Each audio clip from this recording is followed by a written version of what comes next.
Hi, I'm Tiffany Campanian. You're watching HCTV 99 News. Thanks for tuning in this afternoon. Time now for your Herkimer General Sports Wrap. On Tuesday, April 20th, Herkimer men's lacrosse picks up regional victory. The Herkimer men's lacrosse team beat Broome Community College 17-11 as Dan Moretti controlled the flow of the game for the Generals. Moretti won 25 faceoffs for the Generals, which enabled the offense to control the ball. Jeff Seeger had a huge day, playing very aggressive between the lines and finished with 2 goals and 5 assists, while Chancey Johnson had 4 goals and 3 assists. Craig Morak finished with 2 goals and 2 assists. Jordan Duffy had 2 goals and 1 assist, along with Zach Lessler also having 2 goals in the win. Matt Thompson, Peter Hill, John Lawton, Adam Janis, and Rob Remy added a goal each. Between Dan Moretti, Brandon Murphy, and Matt Fiore, the trio combined for 21 loose balls. The Generals are now 9-4 overall. Herkimer women's lacrosse comes back to sting Broome. Herkimer Generals won on the road this past Tuesday with a great victory over Broome 17-10. The ladies started this game out slow with a halftime score of 9-7 in Broome's favor. The second half, the ladies came out strong. Defensively in the second half, Anna Marie Belafort, Melissa Tundo, and Sarah Dorosz and Shannon Mitchell overcame the defensive hardships they experienced in the first half to hold the Hornets to 1 goal in the second half. Brittany Howell played a very strong game, assisting the defense in scoring 6 goals. Lauren Pachetti showed great athleticism, controlling numerous draws throughout the game and adding 5 goals. Corey Sean and Jamie Murray added 5 points each for the Generals. The Generals play tonight against Jefferson CC for what should be a very competitive Region 3 matchup. And now for the Generals baseball team. This past week, Herkimer took on rival Mohawk Valley and came up short in Game 1, as Mohawk Valley won 7-4. Herkimer was down 3-2 in the 5th inning when MVCC capitalized on 2 errors to score 4 runs and break open a 7-2 lead. Herkimer starter Andy Eagleston gave a solid performance in the loss.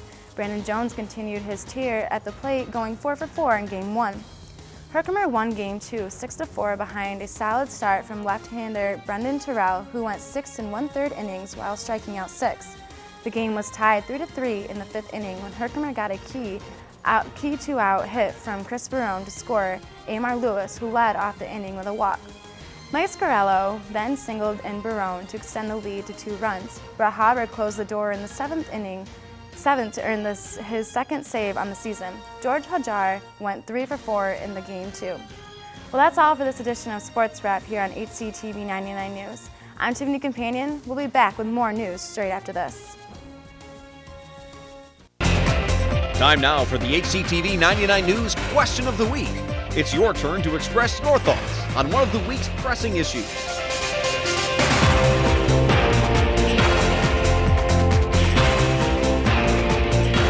Welcome back to 99 News here on HCTV. I'm Emily Ciccarelli. Thanks for joining us today.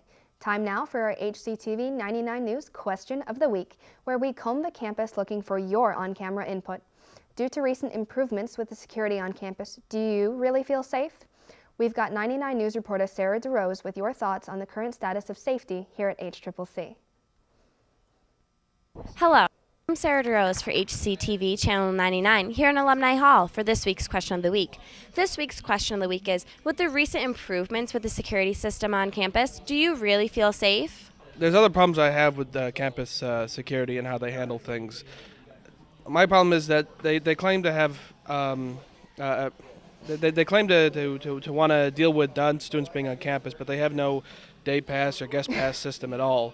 And so you'll see several non-students on campus, and yet they'll seem to cherry pick situations maybe where they'll throw someone off campus or ask for ID, but overall they don't have a very consistent system on handling non-students on campus. I lived on campus for a year, and they do have cameras everywhere, and they're using them, but they're not doing anything about what may or may not be seen unless someone else reports it or says something about it to them. Okay, thank you. I live off campus personally, so I'm only here for about 4 or 5 hours at a time. So I don't really notice it, but it's nice to know that they're there. It hasn't really done anything anyway. You know, before, if there was issues, you called them, but they didn't do anything. Even now, they don't do anything. When they do crack down on stuff, it's stuff that's not really important. Like, they'll crack down on when people are hanging out at certain times. But, you know, if there's an issue down on campus, they're like, we'll get there in a little bit. To tell you the truth, even though I know that they're there, I really just haven't even noticed them. You know, with a recent issue that I had on campus, it didn't seem like campus safety was really doing their job. I mean, they really didn't do nothing. There was really nothing done about it. No one got in trouble or nothing. So. For HCTV Channel 99, I'm Sarah Dorosz, and thanks for watching this week's Question of the Week. Back to the studio. Thanks, Sarah. Be sure to tune in next week for another edition of HCTV 99 News Question of the Week. And don't be shy if you see our crew around campus Thursday afternoons looking for your opinion. Well, stay with us. Coming up after the break, Justin Parkinson introduces us to problem gambling prevention specialist Josh Parkinson. That's straight ahead in our Newsmaker segment right here on HCTV 99. Stay with us.